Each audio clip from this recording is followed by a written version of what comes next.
uh, wanted to talk today about what I call everyday magic, the alchemy of a better life. Now, I know we are all very familiar with ways of working what most of us call magic and, sort of bending our realities in accordance to our will, etc. But there was in this arena, I felt that there was something missing for me. And so I started an exploration, and it ended up being what I now call everyday magic.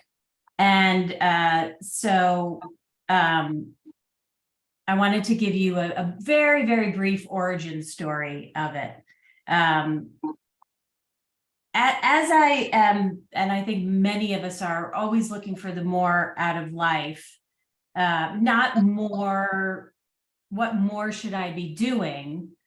Although I am certainly guilty of shoulda, coulda, wouldas. But the more in the sense of more joy, more peace, more clarity, more levity, more fun. The more of what I'm here to do, the more of what I want to create, continuing to love myself and my world more. And as I just mentioned, I was looking for some ways that were simple and quick, but also deeply enriching and impactful. I was looking for tools that had those components and that could work with the flow of my everyday life. And I was having a hard time sort of piecing that together, sort of out there. And so I started experimenting on my own with my internal self, with the world around me, with my unseens, etc. And I started honing some universal concepts into more consumable bite-sized pieces so that I could use them, when I was on the go or in a super busy day or super stressed out and didn't have time to sit down and do a lot of processing and things like that, but I could have effective tools to help move me forward. And I actually found these things to be, not surprisingly, you may have guessed, simple, quick, and deeply impactful. So I started to share some of those little bite-sized morsels with some of my clients and friends, and it really resonated with a broad range of people. And that's sort of the inception of everyday magic. And I think of it this way: everyday magic can be fuel for our creativity and innovation. And it can be a guidance system to navigate crisis and chaos. It's also a practice, if you will, of finding your unique light and letting it shine brightly in the world. And it's growth and change through fun and love.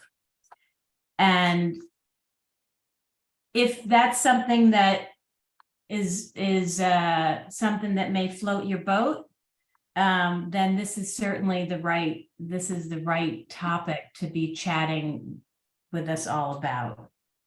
So with that preamble, I wanted to jump into a few tools that I use and that I have found to be sort of broad strokes effective for a lot of people.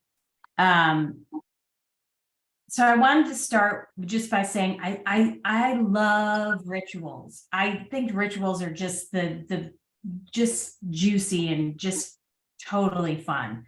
And when I was young, I was raised Dutch Reform, which is a very chill part of the Protestant faith. And I had a lot of friends when I was in grade school that were Catholic. And I would go with them to mass and to, services over Christmas and things like that, because I just loved the pomp and circumstance. While I didn't quite resonate with the religious aspects, I really resonated with the overall spiritual bent, but also the ritual. It was like, that seemed to be my jam. in the religious arena. So naturally, I'm very drawn to creating rituals, doing rituals, sharing rituals, trying rituals, etc. And the few that I'm going to share here are like five minutes. They're 5-minute rituals that can be done even on your busiest days. So the first one is the morning ritual. And there's a lot of different ways to approach that. I have just started doing some, as part of my morning ritual, focused breathing. I do a yoga one called Kapalabhati, which is skull shining breath. And my yoga teacher taught it to me, and it really clears your mind, and it gives you energy and focus to start your day. Like, you can cut your coffee in, maybe not in half, but you can cut it down a little bit.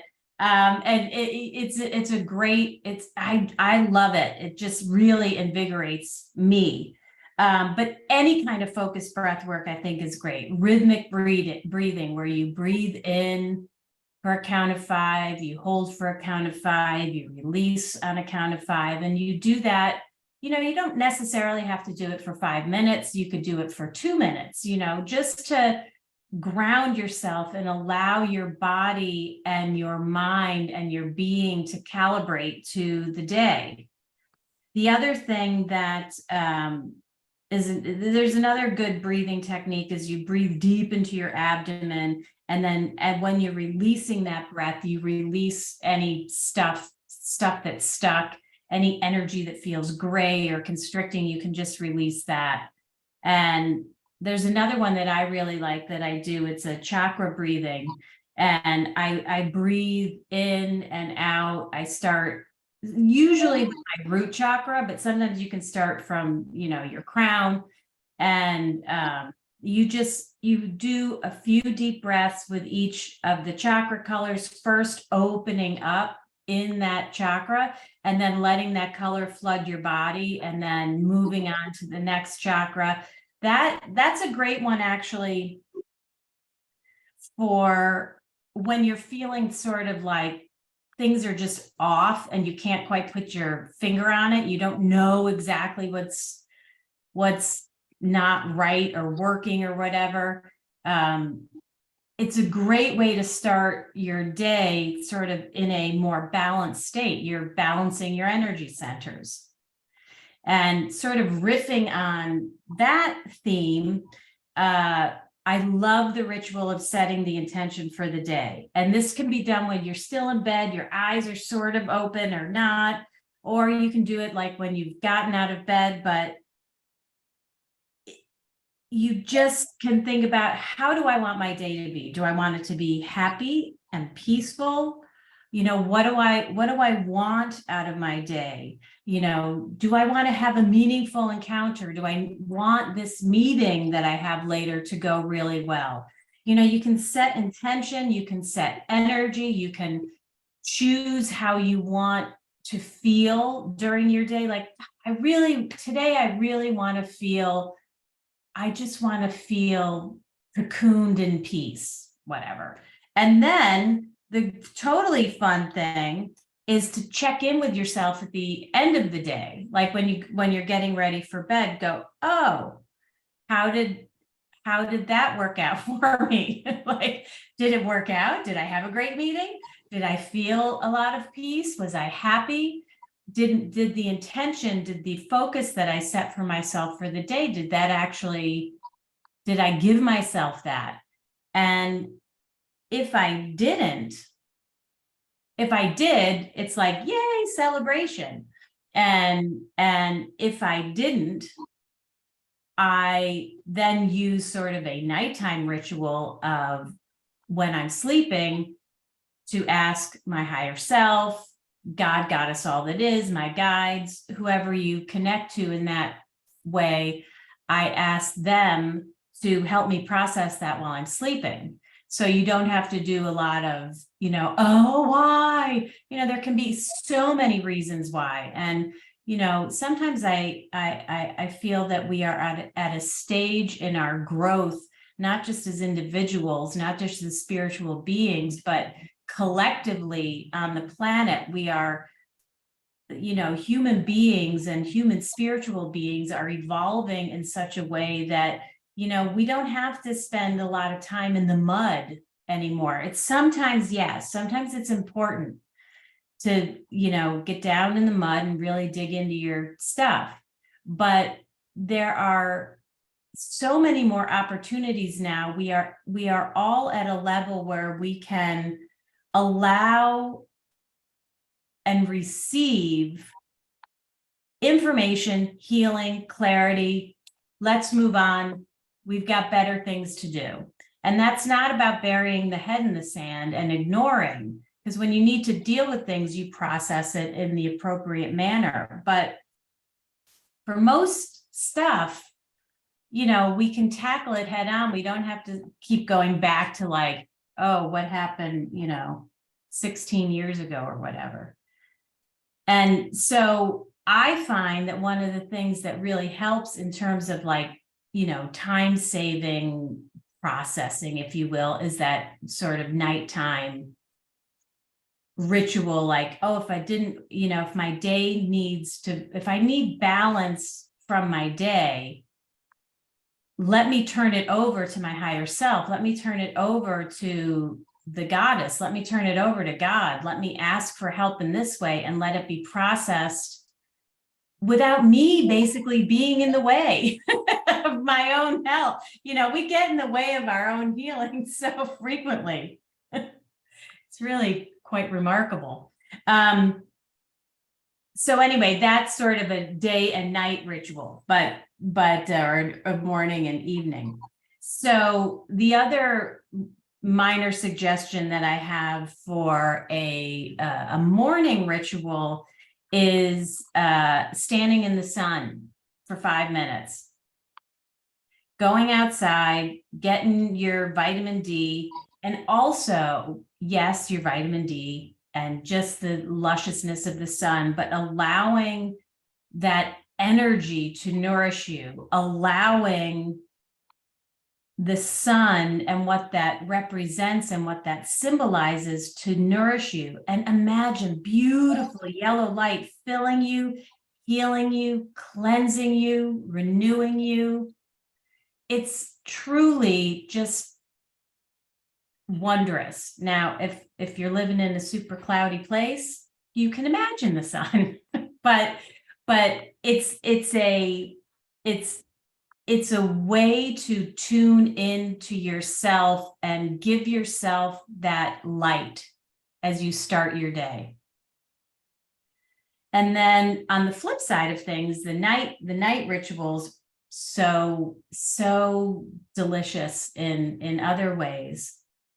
I love looking at the night sky, and I find it full of mystery and wonder and majesty, and like, it reminds me of the vastness of life where we are, life where we're going, how we're spinning around on this beautiful blue ball in space. And it connects me to the divine sometimes in ways that other things don't.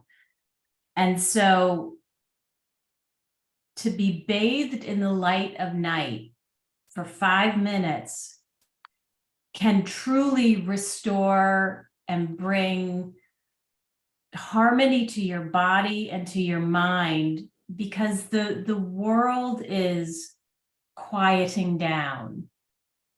And, sometimes the sounds of nature are that much more alive, and the sky is vibrant, and you can touch your soul sometimes in that way. And of course, for me, and for perhaps many of us here, if you happen to catch Sirius in the night sky, standing under the light of Sirius is always pretty rock and roll. So I highly recommend that, because it shifts your perspective, it opens you, and it can it can cleanse your physical and energetic body in ways that are a mystery. And that's part of the beauty of it. You know, there's magic in mystery. And so allowing that is priceless, I think. And then we sort of touched on this with the morning ritual. If you didn't quite get your jam and you want to reflect at night, but connecting to your higher self, connecting to your guides, connecting to God, Goddess, and asking for healing while you're sleeping. It can be healing for yourself, healing for someone else, healing for the world. It could be all three. You could have a little smorgasbord of healing. And it doesn't have to be healing, but you can ask for what you need or what you don't know you need while you're sleeping, while your body is at rest, while some of the really potent work can get done, as I noted earlier, with us out of the way, which is really good to do, to get us out of the way. And then the other sort of ritual that I wanted to share is, and this one I think is so critical for people, especially right now, and all of the chaos that's happening in the world and all the turmoil and all the speeding up of time, and you know, we don't have enough time, and where did time go and where did the day go, is the mini pause. And this is truly such a vital part of creating what you want in life, is to just stop for 5 minutes during the day. I mean, I would say do like 3 mini pauses, but it's only 5 minutes. So it's a total of 15 minutes. You stop, you don't look at your phone, you don't have distractions, you turn away from the TV or cooking or whatever's good. Well, don't turn away from a stove, but you know, but give yourself 5 minutes to just unplug. You just be, not do it. Don't try and, you know, it's not about, okay, I'm going to take 5 minutes and breathe. Nah, we can do that in the morning, or we're breathing all day anyway. So it's not crafting anything. It's just being. You're just being and letting that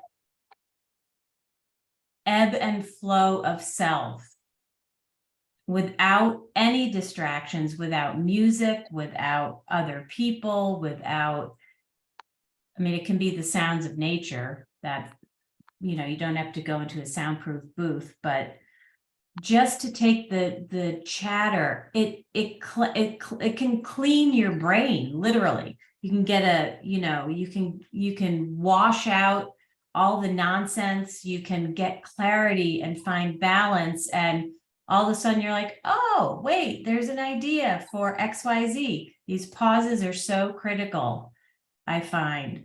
They're just so important. So then a couple of other tools that aren't quite rituals, but I mean, I could really go on about ritual, but I won't do that to everybody. So I love this one too. Welcome and look for miracles. If you expect a miracle, you're going to get a miracle. And so you can certainly go, hey, how about a miracle today? And then you can reflect on that at the end of the day. But you can also just assume that miracles are going to happen and they're all around. We are miracles. Every single one of us is a freaking miracle. And if you can just let that in, that'll change your life. But we get in the way of that too. But we're miracles. Nature is a miracle. Our experience here is miraculous. You know, miracles are around us every day, everywhere, little ones, big ones. And if we open our hearts to them, we'll see them and we will give ourselves permission to create them. And it's really, again, not about doing anything. It's about shifting your perspective, shifting very slightly your observing and measuring devices, opening up, your imagination in such a way that the miracles can't help but find you, because they're there. We just often don't see them. And, truly, if you expect it, you'll get it. And so why not expect a miracle? What's the worst thing that can happen? You'll get something fun. You know what I mean? And then another one is wishful thinking. Now, I know this may be like, it sort of goes against the grain of certainly a lot of embedded ideas in our collective, consensus consciousness. But if spending 5 minutes every day or every other day or 4 days a week or whatever, spending 5 minutes in wishful thinking land, that can help dreams come into reality. What do you want that you don't have in your life?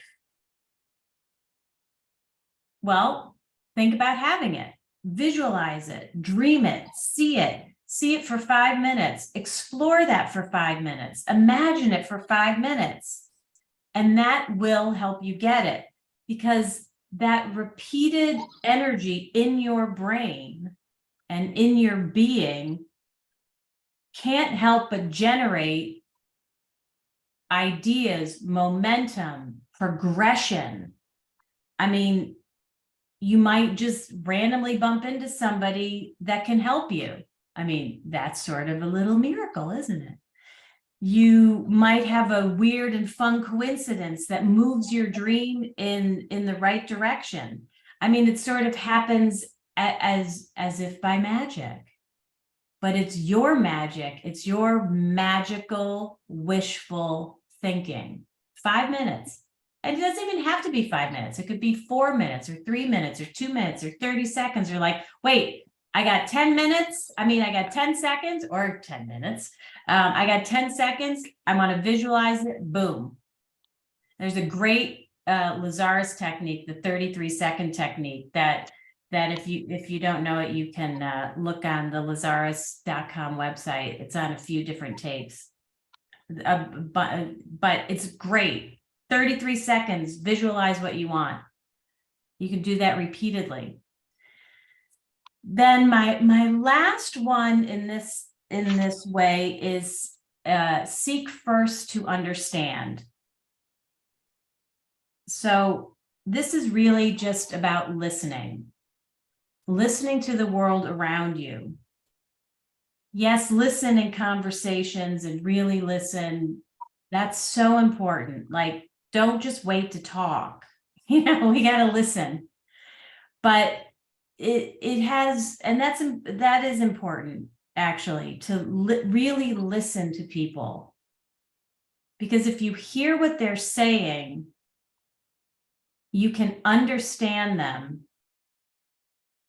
And while you may not agree, because there's a lot of disagreement in the world, if you allow yourself to hear, you'll hear between the words. You may hear their pain, you may hear their confusion, you may hear their fear, and your response can be commensurate with what's actually being exchanged.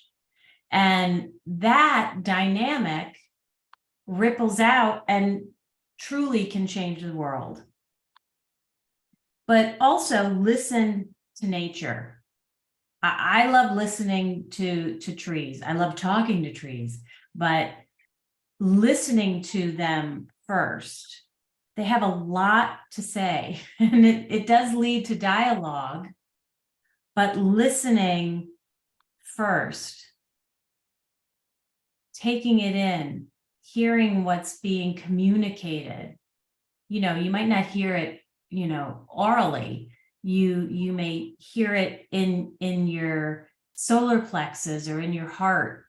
or, you may hear it by the tingle, little tinglies on your arm, the little goosebumps.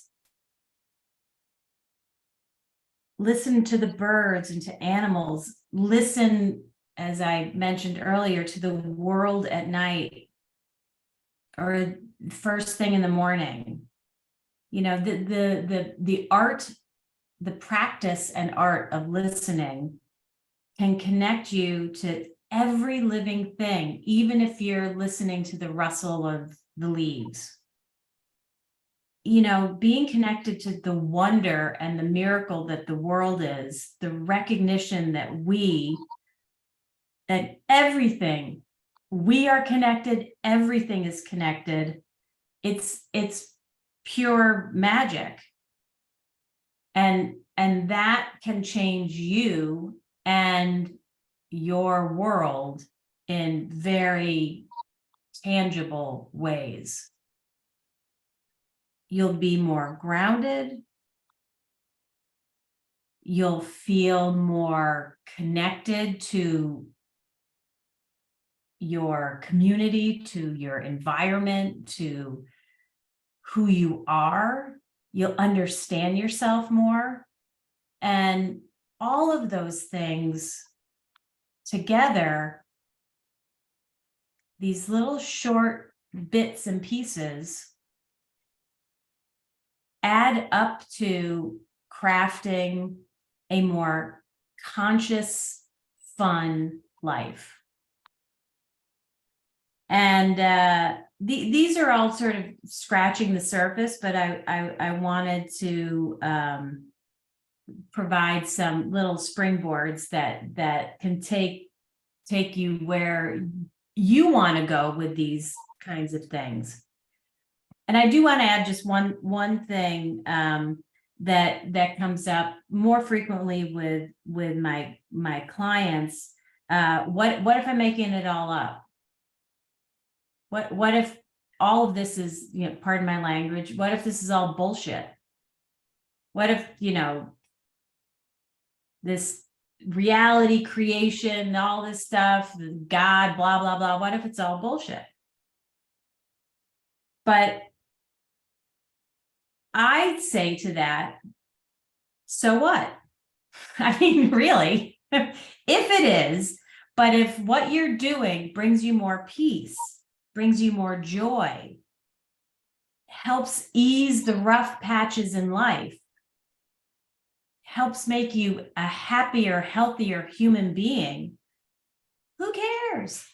I mean, who really cares if we're making it all up? And P.S., we are making it up because we're creating our realities. So we might as well make it up fun.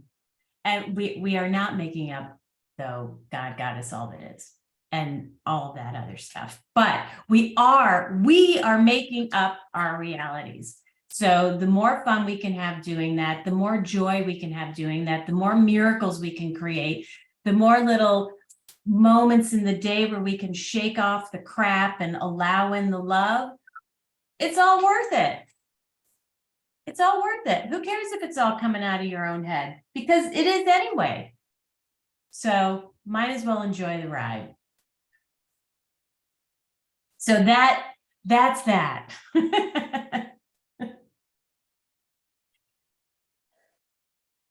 I love that, Elizabeth. Thank you so much. That was beautiful. I took lots of notes and I want yours too. Will you please send them? I will send them. And who would like to make any comments or ask any questions or anything? Well, Elizabeth, I'll turn it back to you to choose if you want. I did want to, I am conscious of the time, but I did want to offer, if anybody has anything specific that's going on in their life, and obviously they'd have to be comfortable sharing with all of us, but that you maybe want some little fine-tuning little thing that you can do, I'm happy to check in and tune in with your guides, your team, and my counsel who helps me with all of these matters. I'm happy to do that too. and also happy to answer any questions if anybody has them. I have a question. I've been not just trying to listen to animals lately, but they've been yelling at me. I mean, they're like knocking at my door, getting my attention. Saved an emerging butterfly. We have a squirrel that insists on coming in our barn the last couple of days. And the ravens have been circling above us, and just really unusual wildlife patterns. So I'm just trying to, look up the animal totems and medicines and things, but it just seems like it's all over the place. So I don't know if you have any insights on wildlife yelling at me in good and bad ways. We had, recently we were in the news for having our alpacas killed by mountain lions. Oh my God. I mean, things like that, where it's front and center, it's really intense and dramatic. So I'm just wondering what am I missing, or what am I supposed to be listening to?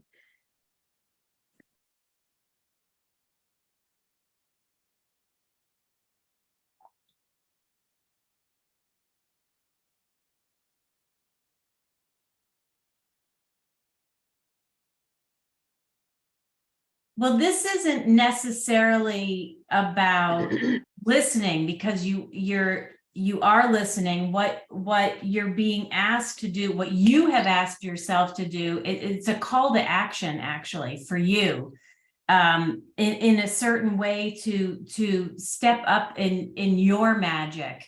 I'm seeing it like this, like there's a level of dominion that you can have with the natural world. It's a part of your grace, and it's a there's a way that you can communicate. Yes, the tool of listening, but also the actionable, taking certain action energetically. And it may be that there'll be some action that you'll take in the physical. There may be placing of crystals or creating talismans of protection and ways of, but it's time for you to talk back. So they have been talking to you, and it's time for you to talk back. And I think the issue has been sort of rising to your own occasion. So you had whispers, and then you had shouts like, hey, this is part of your thing. This is your jam. You have this ability, and you forced your own hand in terms of having it come out into your physical world. So it's really now for you to say, for example, to the mountain lions, or to the crows that are squawking too much, or the squirrels that are taking up residence, hey, this is what I want. I'm now communicating with you. Then you can begin the dialogue. You've already done the listening part. You've been hearing, you've been feeling, you've been in observance and reacting to, and now it's time for you to take action for yourself. So I would step into your power. What's your spirit animal, your spirit totem? Animal totem. A main animal totem? I haven't really thought about it lately. I'd say rabbit, maybe. Okay. So call on your rabbit. Okay. Yeah, all of this makes sense. As Dana knows, lately, we were just talking about standing in my power and kind of making some statements to mysterious energies that have kind of come in. Yeah, it's sort of like, it feels very much like it's time for you to stand your ground. And in a very strong and empowered way, I'm hearing it this way, as a medicine woman. You have some unexpressed skills that are bursting out of you, And so they're kind of wreaking havoc in certain ways in your reality. And as you harness them, so what I would do, so short, everyday magic way would be to perhaps a morning ritual or an evening ritual would be to stand on your property where you feel empowered and you feel a sense of yourself and call upon your spirit animals. It might be different than the rabbit for this particular expression. It may be, I'm seeing a raven, but it may be something else. Allow that to come forth for you, and it may be different every time you do it, but you're sort of claiming dominion with, and that way you can then have communication with and say, hey, no, mountain lions, you don't get to do that. And you can use your energy and that communication to protect your space. And also it will create a very interesting dynamic between you and the animals that are living in your vicinity. It'll be very, it's really opening quite an exciting door for you.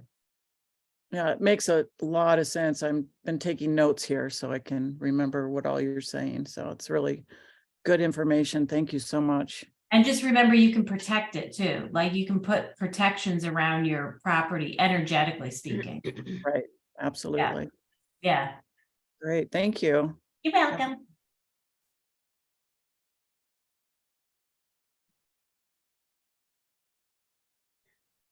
Who else would like to make a comment? Christy, did you just wave? Any other questions or comments? I'm like trying to go in between pages, make sure I don't miss anybody. All right, are we ready to go on a meditation blending then? I think we're good. So we're going to embark on the I call it the Future 5. It just sort of downloaded for this particular experience for us. So we're going to, I'll just give you just a super quick overview. We're going to connect with our future selves 5 years from now. Crafting something that we want. So think about something you want in your life that you see 5 years out into the future. And then we're going to work our way backwards to today. So if everybody is ready-ish, comfortable-ish, just start thinking about, it doesn't have to be, because I think it'll just drop in when it needs to in the meditation ritual. Just start letting that percolate. Ooh, what do I want? How do I want my life to be 5 years from now? It can be broad or specific. And with that, we're just going to take a few deep cleansing breaths.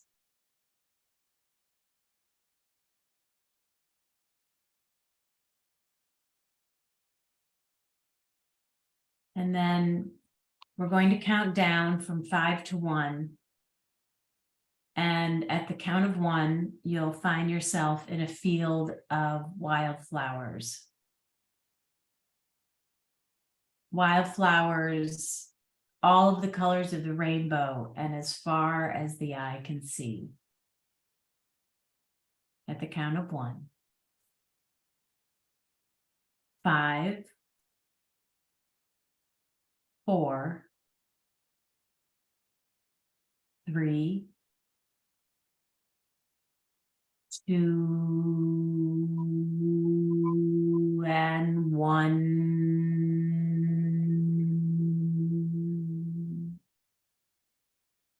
And you are there in a sea of wildflowers. Allow yourself to just be, breathe, and enjoy the beauty that is all around you. In this beauty and bounty, begin to think about your future. Think about where you'd like to be, what you'd like to create 5 years from now. Oh, what do I want in 5 years? How do I want my life to be? It doesn't have to be a form. It can be, but it doesn't have to be. It can be how you feel inside. It can be what the world is like. And yeah, it can be a form too. In this bounty of wildflowers, allow yourself to dream. Allow yourself to seed. How do you see yourself in 5 years? What do you want?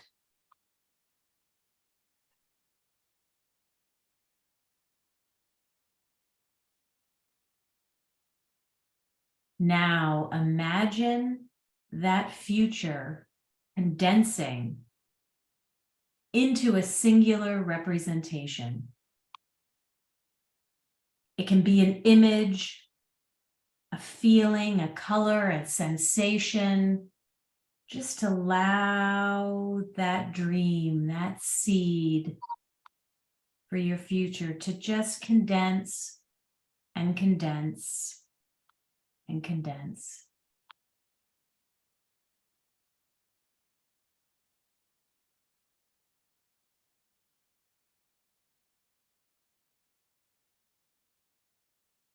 Now in this place, allow your eyes to close and take a deep breath.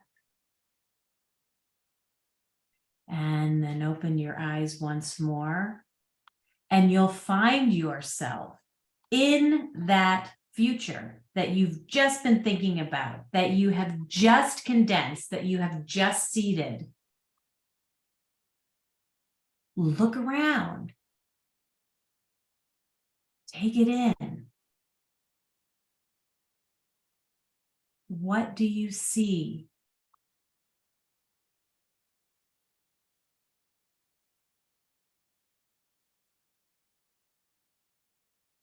As you're taking it in, as you're looking around, you sense that there's someone there. And Jesus, their vibe is super familiar. Can't quite make them out, but as they come closer to into view, you're like, oh, it's me. It's me 5 years from now. Yes, it's you, your future self, the you are becoming.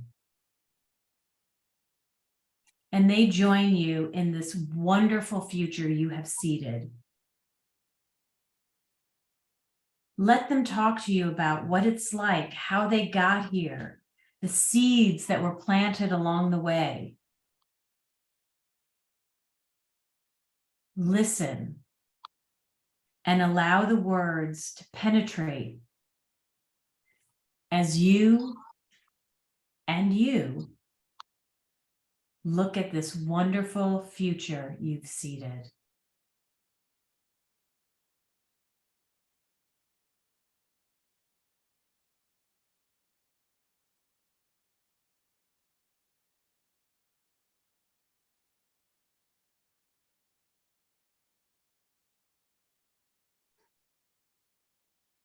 Then your future self takes your hand and as if by magic, you merge.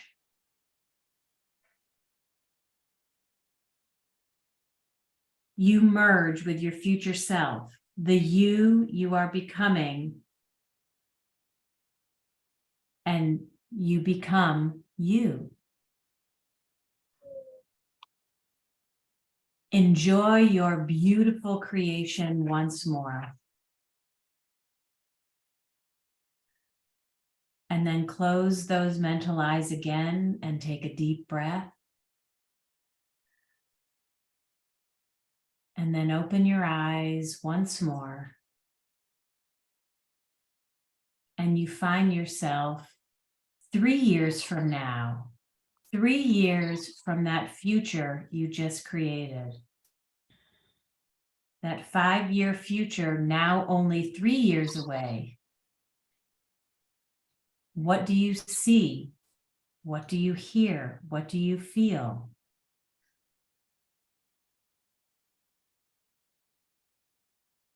What magic is there for you? What beauty, what clarity, what pieces of your 5-year future are glistening 3 years from now? Look around, feel around, take that in.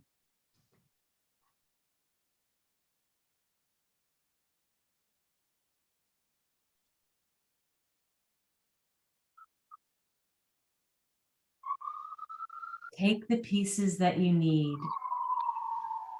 or that want to go with you. And then close your mental eyes once more and take a deep breath. And then when you open your mental eyes, you find yourself 1 year from now. Again, take a look around. What do you see, feel, experience? What glimmers of hope and wonder and miracles are there for you that reveal that 5-year future? What are the gems that are just sitting there 1 year from now?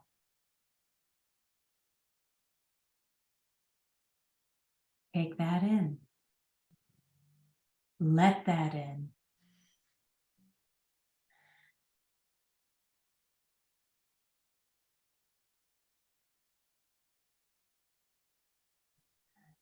And then close your mental eyes. Take a deep breath. And then open your eyes once more. And you'll find yourself in your current time and space. What's different in your reality as you look around? What's changed since you merged with your future self 5 years from now and stepped back? Maybe it's a feeling. Maybe it's a feeling of hope or a sense of wonder or a knowing deep within you that you can and did create what you seeded. Or perhaps what you see are shifts in the form of your reality already. Whatever those changes are in your now, allow them to take anchor inside of you.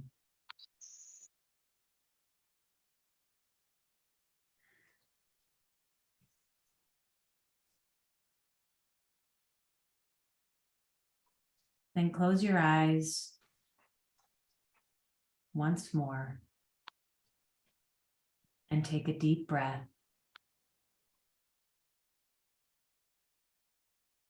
And then open your eyes once more.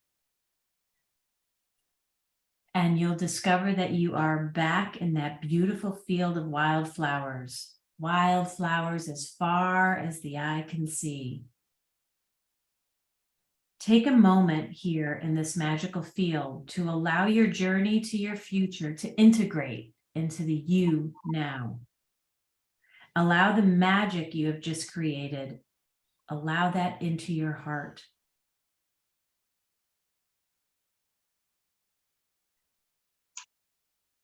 Now close your mental eyes once more and take a deep breath.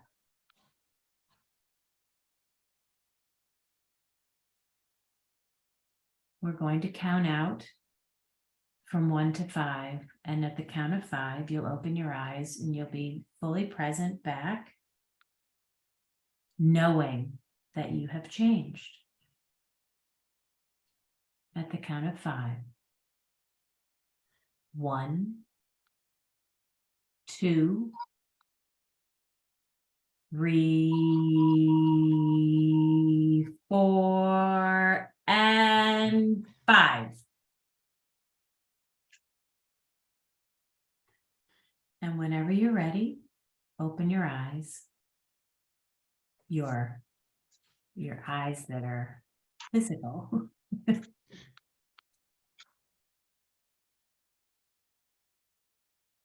And know that you just changed and have seeded and created a beautiful future. And so it is. And so it is. Oh, thank you, Elizabeth. You're welcome. Oh, beautiful. Feel free to unmic and say anything you want to say. So can I just ask if the notes from earlier, Dana, can you send those to us? The notes you took Sure. from the techniques that Elizabeth just. I will be happy to. Is that all right? As soon as I get them from Elizabeth, eh? Okay, thanks. Yeah. I just wanted to say that meditation was very, very real for me. Thank you. Oh, yay. Yeah. Well, thank you all for allowing me to share my fun.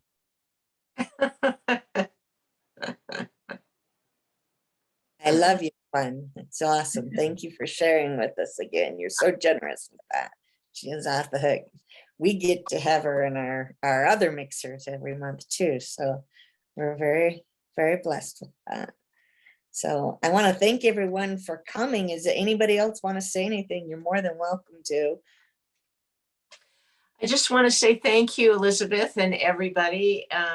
It's been for me a miraculous day, and some of the things you described, I was sort of intuitively doing today, and it was wonderful to hear you go through all of that, and it was a wonderful meditation. Thank you very, very much.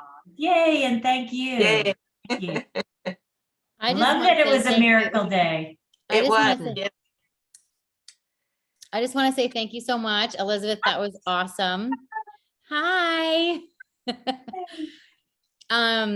It's funny because Janice was saying that she was kind of intuitively doing that today, and so was I. Like I stated my intention for, and then I was talking to my therapist this morning, and I was talking about how like I wanted to level up and do all these things, and but also stay present and not put too much pressure on myself. And so she was like, well, what do you want to do? And I set my intention of what I wanted to do. And I'm like, okay, how do I get there?